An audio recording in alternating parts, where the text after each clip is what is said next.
Good evening, everyone.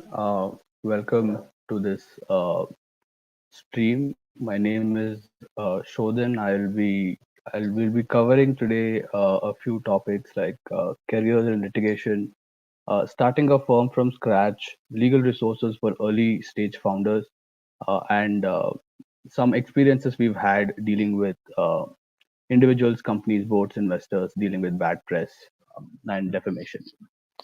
A brief introduction about myself before we jump in.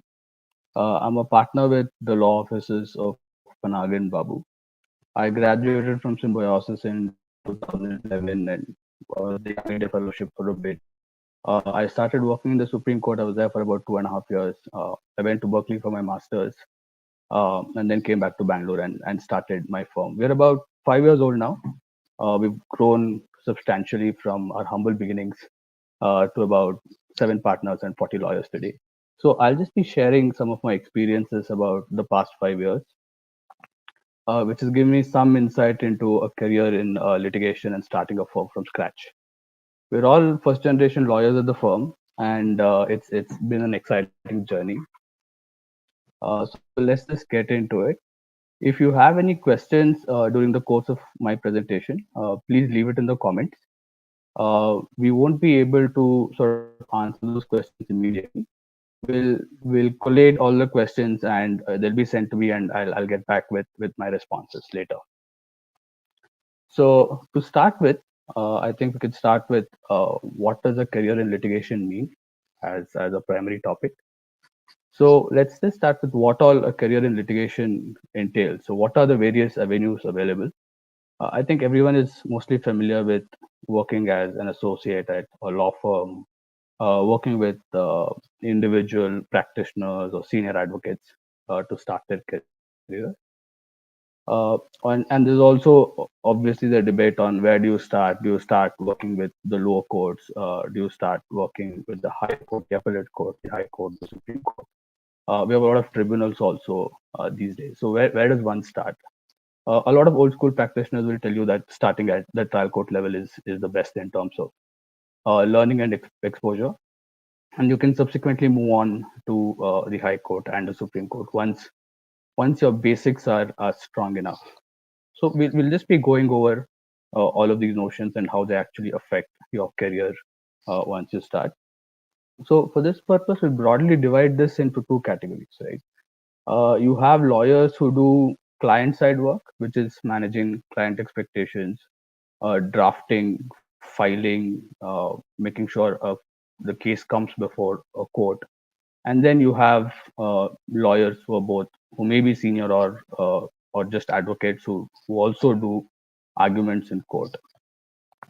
So I think the first step is to sort of understand the pros and cons of starting with any of these practices, whether it's a firm, an individual practitioner, it may be an advocate on record before the Supreme Court, a partner in a law firm, or senior advocates who primarily argue before various courts. I think it's important to understand that there's pros and cons for every kind of setup. So, for example,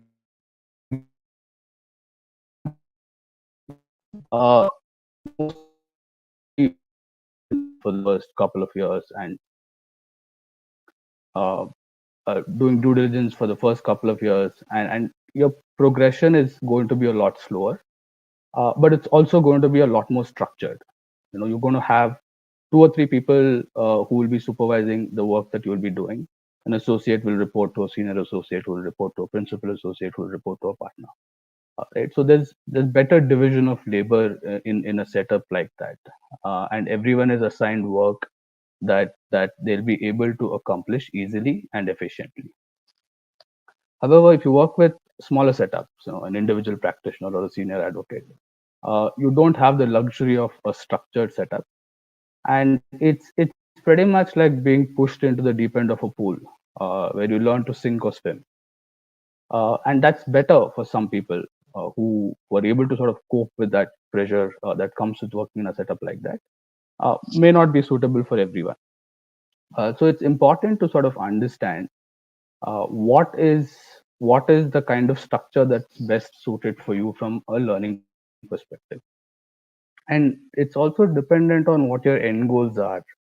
If you see this as a career, as a job that you're going to hold over the long term, where you only focus on being a lawyer at the work at hand, and not worry about where the work is coming from, how much the client is paying, how much you're getting paid out of that, all of that, then a firm atmosphere is really the best to sort of start in, because you get dedicated time to focus on just becoming a better lawyer, and picking up skills uh, that are required to be a better lawyer. Whether it's diligence, you slowly start doing drafting of some applications, you start doing research, and you get guidance from multiple people who've been doing this for far longer than you have, right? But I think it's important to understand that every system, every setup has its drawbacks.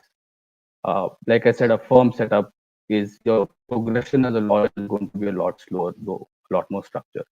Whereas with senior advocates and individual practitioners, you'll be doing a bit of everything. You'll be doing drafting, you'll be doing filing, you'll be doing research.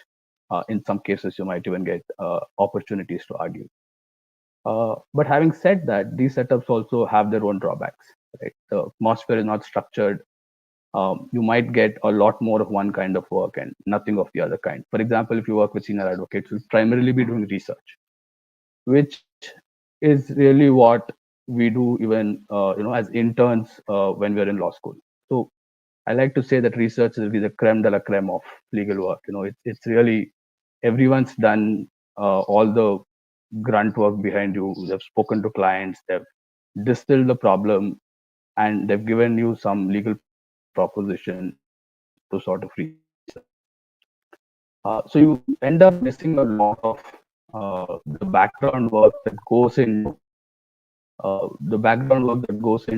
sort of getting to a stage where research is required, and then you decide how to present it in court and all of that. Uh, so I think wherever you work, it's essential to sort of first know what your end goal is. If you want to progress in a firm structure, in a firm atmosphere, and you see yourself becoming a senior associate, principal associate, partner at some point in the future, it's a lot more streamlined. It's important to hit those performance milestones that of you, and to be consistent and grow as a professional. But if you're working with individual practitioners or senior advocates, the idea is that at some point you'll come out, be independent, start your own chamber. At least that's what most people go with. Of course, a lot of people shift from individual practitioners, senior advocates to firms, and vice versa, as people figure out where they fit in, and what they want to do, and how they see their careers shaping up. So I think the first thing to do at a point where you're starting off is to just define your end goals for yourself. Have a strong sense of why. Why are you choosing what you're choosing? Or if you don't have the luxury of choice in some cases, and you end up in a structure that is not best suited for you, how do you sort of how do you sort of come out of that? Or how do you use your time in such a way that your whatever system you end up in is still benefiting you? Right. Some examples from my own career. I started working with a senior advocate in the Supreme Court. I was with him for 2.5 years, and there was no drafting work. It was mostly research, and you prepare the case files, you brief your senior, you end up in court, you watch arguments, you pick up court craft and things like that. But drafting and talking to clients is not something that you pick up. And of course, the pay scales are hugely different when you're working with senior advocates and individual practitioners in those firms. Right? Sometimes it's slightly different, at least when I started off.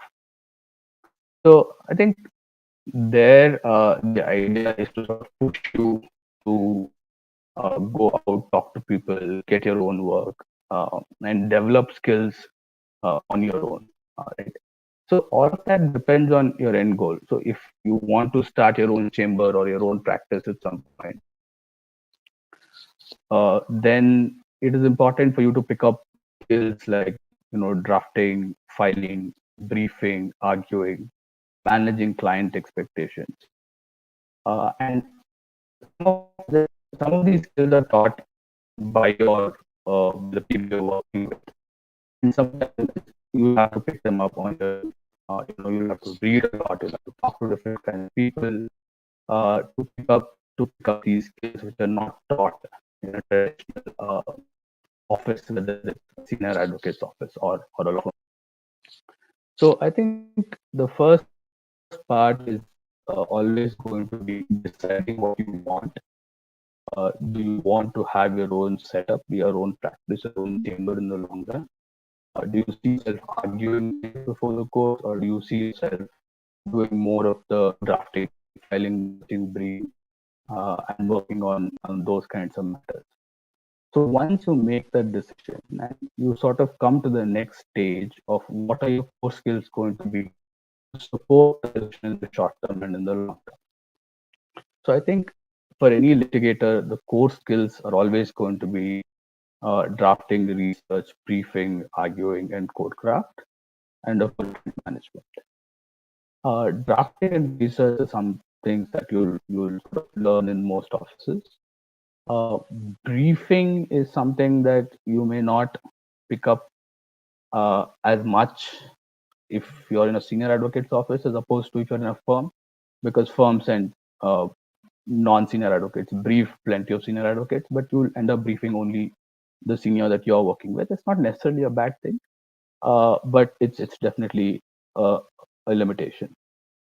Court craft is something that you observe in court. We have lots of people telling us, when you're free, just go sit in a court, watch how the lawyers argue, how the judges react, what kind of beliefs are plausible and what kind of invaluable sort of insights and inputs you have. Because we don't really have control over what kind of cases come to us at what point in time. So it's best that your knowledge is broad based when it comes to code craft and understanding which code works in what manner. And finally, coming to client management. So client management is not something that's taught. Uh, I don't think it's something that's taught at most law firms until you're 7, 8, 9 years in the law firm, and you have a certain you've shown a certain diligence and uh, sort of competence and execution. After which you're slowly initiated into sort of managing clients and their expectations. I think those of us who work with senior counsel pick this up pretty early because we see how matters turn out in court, how our senior sets expectations with briefing counsel, and how in turn briefing counsel set expectations with their own clients. And it's always a sort of uh, push back and forth, right? Sometimes we take a view, you working with a senior counsel, he takes a view, he tells the briefing counsel, this is the best that you can achieve, but the briefing counsel comes back with more inputs and their own thought process and why they have done whatever they've done in a matter. And that sort of translates into setting expectations for everybody so that everyone can be on the same page. Client management also requires a lot of judgment and exposure. Judgment comes from exposure, and if you're working in a particular industry, it's one thing to know what the law says, right? Any competent fourth year, fifth year student can look at a commentary, can do some research on SCC, um, or Manufacturer or whatever, right? And figure out legal propositions and what can be filed, when can it be filed, all the procedural stuff.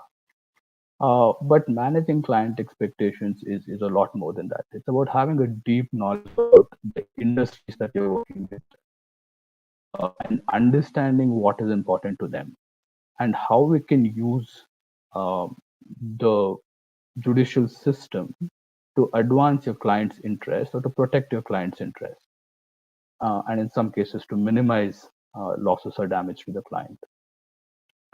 Right. So that requires a lot of uh, insight into how industry functions, what is important to them, what is the standard in that particular industry for compliance, degree of compliance, how they go about it, all of that. And that is not something that you pick up from merely interacting with lawyers, right? Yes, it happens if you continuously interact with lawyers. It just takes a longer period of time. So what I would recommend for that is to just read as much as you can about different industries, stay updated with the news and developments that are happening in industry. Speak to non-lawyers, speak to the management people, speak to accountants, see how they are evaluating what is happening. And this deeper level of insight is something that you can bring into your law practice, right? It really shapes how you sort of strategize for a client. What are the kind of results that you can deliver for clients? And it is invaluable. This kind of exposure is invaluable. So every opportunity that you get, please listen to non-lawyers talking about their experiences and talking about their businesses and their lives. So that part is about building new skills for practice, right? And this is immaterial of whether in a law firm, whether you're working with a senior advocate, whether you have your own chamber. Uh, Having these basic skills is really what makes you a competent or a good lawyer. Next, we come to the economics of a legal practice. Right? It is one thing to have all of these skills. How do we apply them to sort of have a sustainable practice? Whether as a partner in a law firm, as a solo practitioner, how do we sort of apply these principles, right? So I think this is where a lot of people uh, fail to look at information and knowledge from other areas, because building a legal practice is really like building any kind of business, right? I mean, a lot of people would not appreciate the analogy, but the economics of building a legal practice is really like practice in any business. You have to have certain sort of which you're following. So, for example, if somebody is starting a practice and is primarily working on volume based sort of matters, right? They're on various panels. They have a steady flow of work. They have a deep sort of knowledge, insight, and that, and they do this over years consistently. Right? That's one kind of practice. Another kind of practice is where there's a small team or a medium or a big team which focuses on critical work, which focuses on work which requires a deep level of research, uh, sort of lot of discussions with clients, reading up a lot on something that's new or foreign to them at every given point in time. But because they're not doing volume based matters, they have the time and the bandwidth to spend on something like this, and they enjoy it, without which you won't be able to do it. So it depends what kind of a practice that you have, uh, because most routine volume based uh, practices tend to give a wide exposure to people who are starting out, but over time it might become repetitive, and you might not grow if you don't enjoy doing the same thing over and over again. But of course, there are always going to be people who find it equally difficult to pick up something new all the time. As you grow older in the profession, different priorities come in your life at different stages. Like you might start having a family, you have something good going on, why upset it, right? So I think at some level you need to sort of figure out what kind of a practice works best for you, what do you enjoy the most, right? And this is from a perspective of someone who wants to sort of set up their practice. But I think at some level it applies equally to the team as well. If the team is not on board with the manner in which the practice is going on, they're going to be unhappy and they want to shift to a new place, right? Which I think is why we see such a high level of attrition in the industry. The second part about economics of a practice is positioning in the market. I think it's very important to sort of have a sense for who else's kind of work you're doing in the market. What are they charging for the work that they're doing? What is the level of service delivery that they're able to achieve with what they're charging? Are you able to do a better job? Right? It's important to sort of have data And I use the term data very carefully. It's we all have a sense for these things, um, but you may not have data, right? Data is being recorded. What is actually happening that you have to hear from your peers in your profession. So it's important to sort of have a data-driven approach towards positioning yourself in the market. If you're an associate who's looking to make a transition to a more suitable practice for you, or you're someone setting up your own law firm or a practice where you need to sort of work at a certain level and charge a certain level, and all that translates into what you pay people who work with you, growth for them and growth for yourself, and growth as an organization on the whole. So this model of practice becomes very important, and all of this affects everyone's life on a daily basis. Like I said, if I have a team and if I have normally a junior partner or a senior associate below them and two, three associates below them, if my associates are getting bored with the kind of practice I have, or if their own way of looking at their own practice is not aligned with uh, what the values of the practice are on the whole, they're not going to stick around.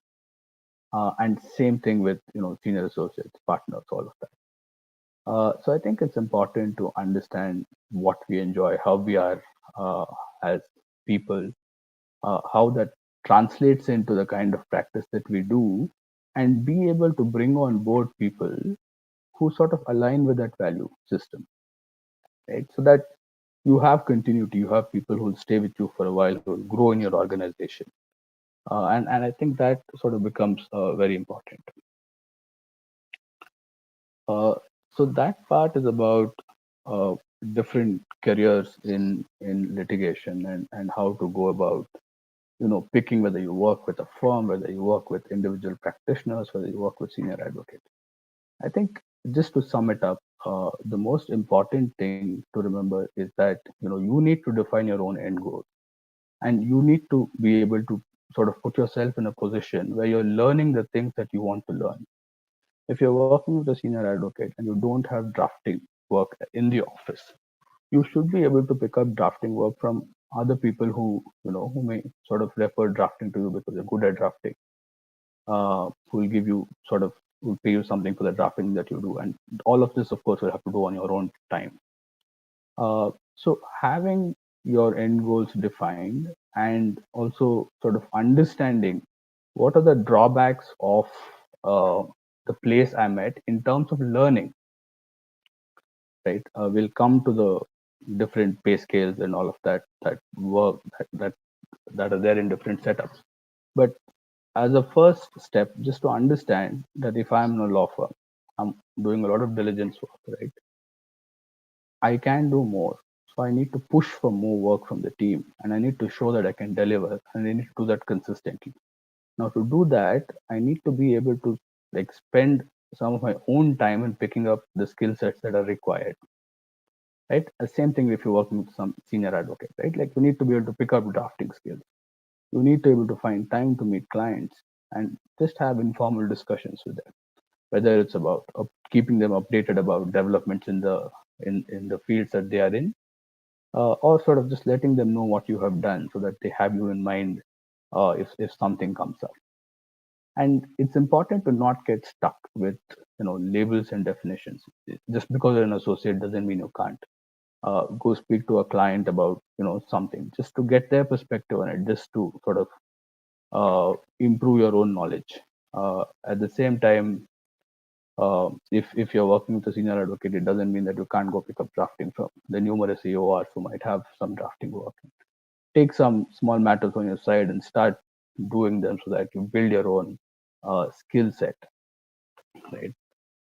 And once you're able to demonstrate a skill set in a particular area, uh, an area of specialization, and you start sort of continuously engaging with people in that sector, they'll start coming to you with their problems. And essentially, as a lawyer, that's what you are. You are essentially a problem solver. right? All your legal knowledge, if it doesn't solve the problem at hand, is not going to help anybody, right? And if you become an effective problem solver and you're able to sort of gather knowledge and information about where the market is and how you position yourself in that market, I think that's really most of the work done towards having a successful career as a litigator. So the next part of this presentation is going to be about my own journey starting a law firm from scratch. Like I said, we're all first generation lawyers. I think we've done pretty well in the past 5 years. I'm really proud of what my team and I have managed to achieve. But I remember the days when we started. Sherbir and I started this firm, and I started in Bangalore, and he started in Delhi, and really two very small offices with one associate each. And we had a really tough time, holding on to associates in the beginning. But we're very clear about a few things, right? And this, I think, in hindsight, this has worked out very well for us, and it's very important. If any of you are thinking of starting on your own down the line, is that you find the right people to start with. Now, what do I mean by that? Uh, People who share your outlook on the economics of the practice and the kind of practice that you want to establish is very important, because you might have different levels of success at different stages in your career, but having one model that you all subscribe to as partners in a firm is extremely important. So at different stages, you can take stock of how much you've deviated from the model, how to come back to that model. And with us, the model was very clear. With us, the model was that we are going to work on critical matters uh, for good clients who are able to sort of support our growth and who value our services in the market. We went through, every book I think that's been written on uh, how the best and the biggest law firms in the world were started, what were the decisions they made at that point in time, how that applies to the Indian context. We spoke to a lot of people in the industry to get a sense for where we can come in and do good work. Right? So I think that data-driven approach really sort of helped us be very clear about what we're trying to do and how we're going about it. Secondly, I think what's really worked for us is building a pipeline of work from one or two practice areas. So I think it's really what's worked for us is that we have strong specializations in one or two areas. So Sherbir, when he started, had a strong specialization in white collar, and I had a strong specialization in electricity law. Right? And a lot of the work that we got in the beginning were from these sectors, so to speak. And we could continuously deliver a high quality of work in these areas. And we were able to build off them. And of course, now we do all kinds of other work. We're doing arbitration, we go for the NCLT, we're doing money laundering, we're doing all kinds of work. So I think it's really important to have one or two areas where people naturally gravitate towards you. And like I said, you can only build those areas by having a very strong interest, passion, and deep insight into these sectors, because otherwise you won't be able to deliver value to the client. I think the third most important thing is having the same value system in terms of ethics, right? And I think this is what we've consistently sort of understood when we looked at how different firms had come up in the Indian context, right?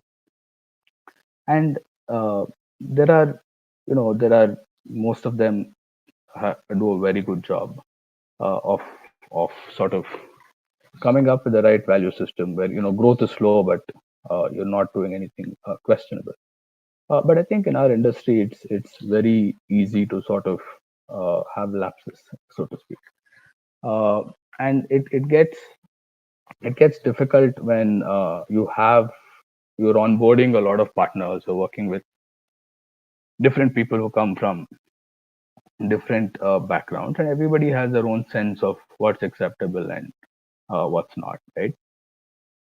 So I think it's very important that everybody be on the same page with respect to how they want to position themselves in terms of what they're willing to do and what they're not willing to do. Because otherwise, it's one practice area will start affecting another practice area, and that becomes a mess that you don't want to deal with. I would go to the extent of saying it's okay if as long as you're doing good work as a professional, it's okay to have a chamber with your own set of clients, with your own value system. You don't have to deal with anybody else and their interpretation of things. But of course, if you find people who you gel with and who you have a common understanding with, it's great to have a firm. It's great to have the support structure that comes with the firm. It's great to have other partners who are rooting for you and you're rooting for them in the market. And there's nothing like it. I think the next point I would like to mention is it to be very clear about what is being built and how we are going about building it. It's very easy to sort of come up with models and not have the discipline to follow through with them because sometimes times do get tough. I think that's what we've seen when COVID hit all of us, and especially new firms like ours, which had barely been in existence for about 3 years.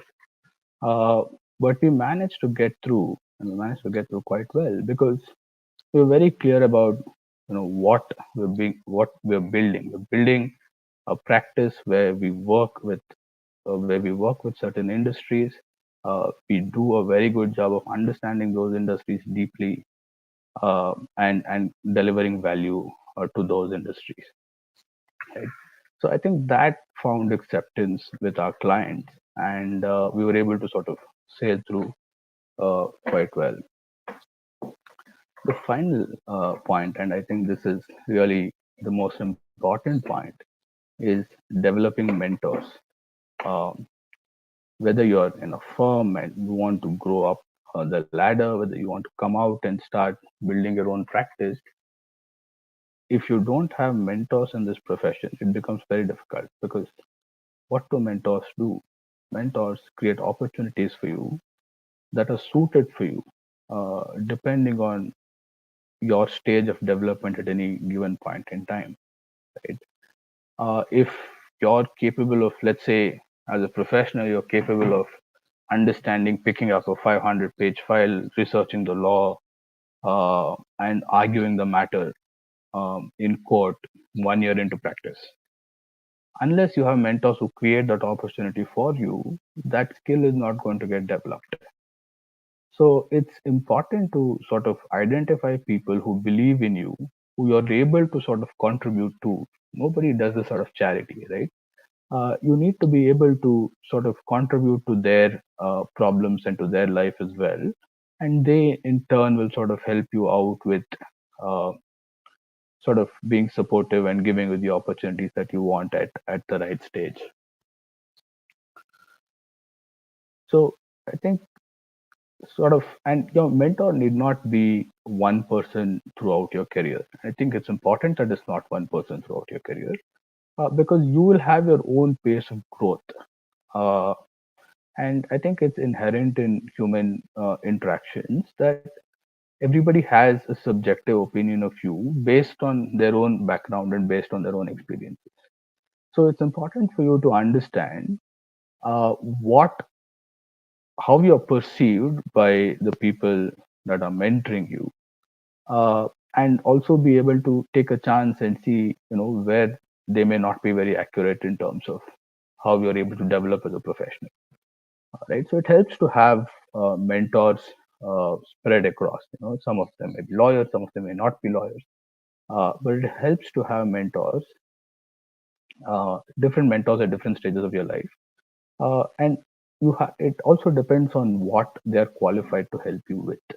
Right, a mentor who's a lawyer will be able to sort of guide you better on uh, your career choices as a lawyer, exposure you get within the legal fraternity.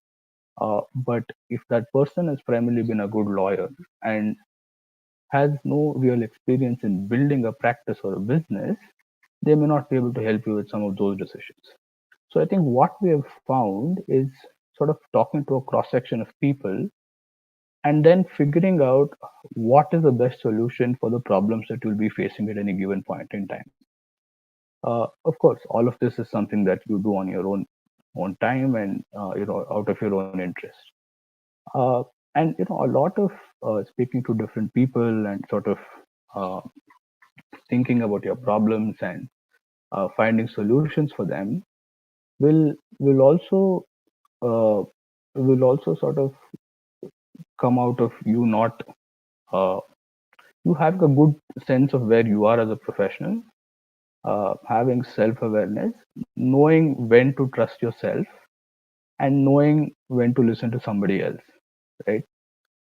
So, for example, you if you think that you're underconfident as a person, for example, you may be risk averse. And if someone thinks that you're able to sort of accomplish something, despite your best judgment, it may be worth it to take a shot, right? But if you evaluate yourself as a generally overconfident person, and if somebody is being a bit skeptic, you might want to take a step back and uh, sort of consider their perspective more deeply, right? So I think that relationship that you develop with your mentors and the maturity you show in when you listen to them and when you don't listen to them really sort of shapes how they look at you and the kind of opportunities they create for you sort of as you go forward. Uh, so I would also like to touch upon some resources for early stage uh, founders of law firms and people who are setting up their own chamber.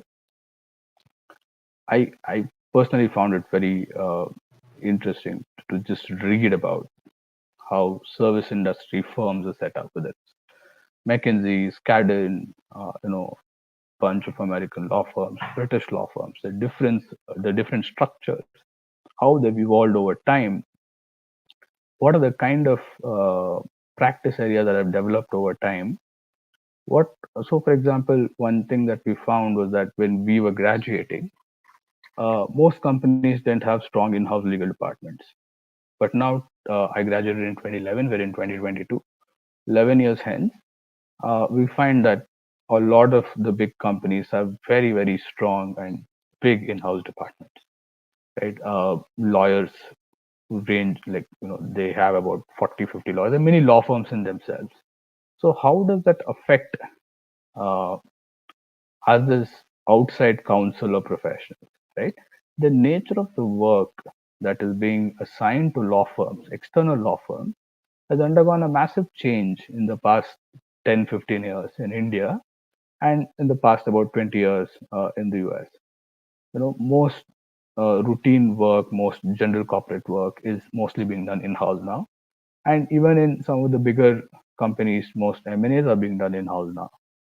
Uh, so I think this sort of helps you get a sense for the kind of work that's in the market, where certain practice areas are going, and how you want to position yourself in respect of these changing dynamics. So, and there are a lot of free resources out there, books that you might have to purchase, but a lot of YouTube interviews of partners in DLA Piper, various law firms, and the kind of decisions that they have made at certain points in their firm's journey, and how that has affected the practice. So I think it's important to sort of uh, again educate yourself on some of these things. This is not education that you will receive at law firms. This is not education that you will receive at law schools.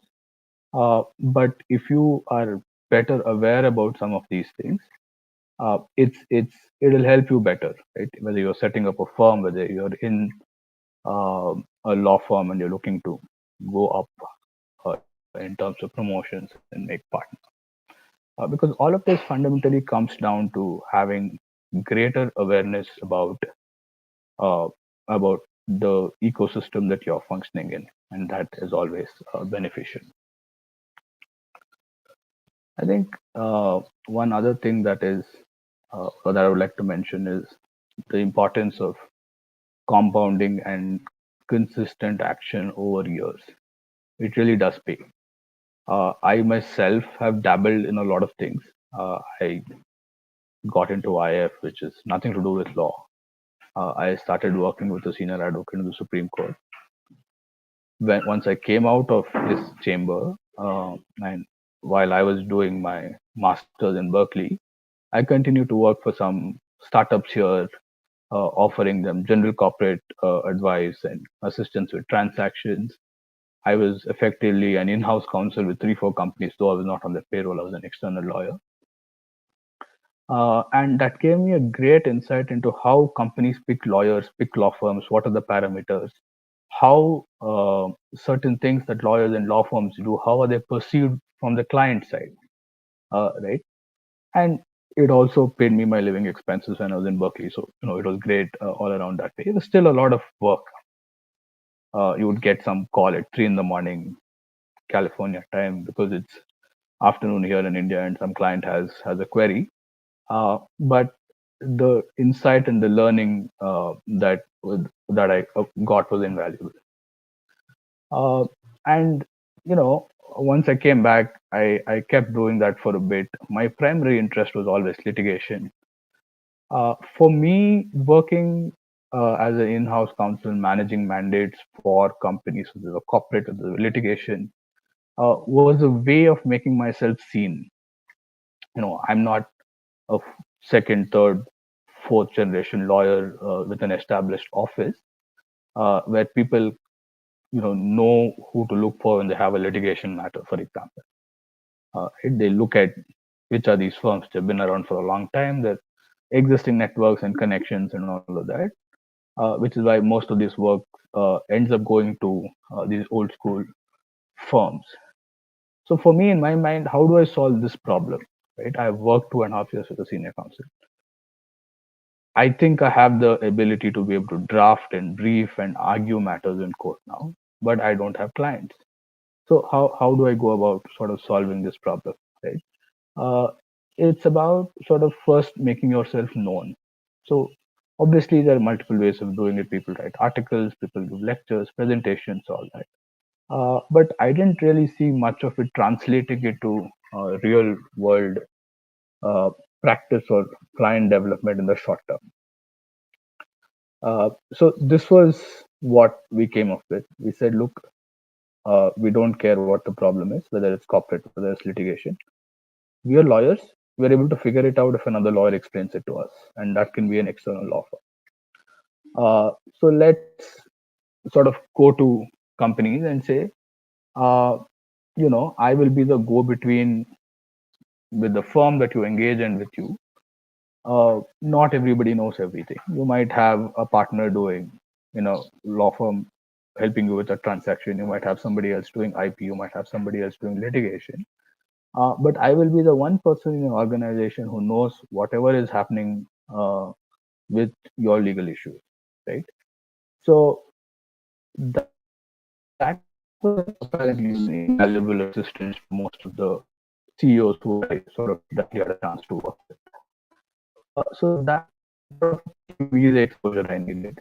That gave me insights into how the client and ultimately made me more uh, making sense of what to CEOs and managers in the industry.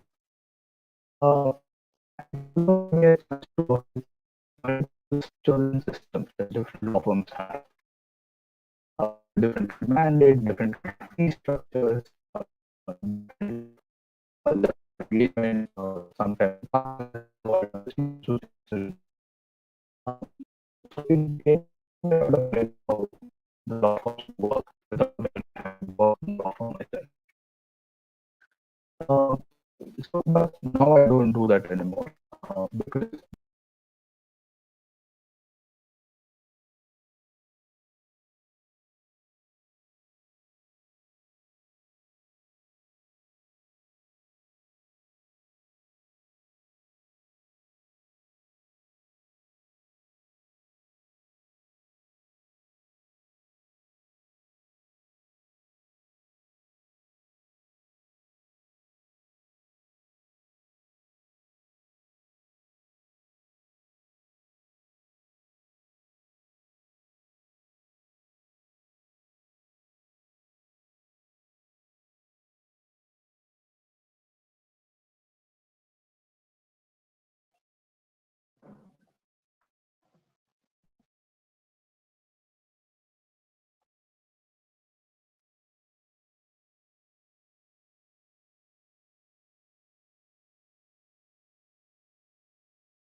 sorry for those issues with some issues with my internet connection.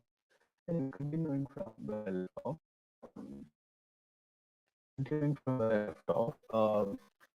that kind of exposure sort of put out there, and people they could trust it. The work started flowing in. But to be a bit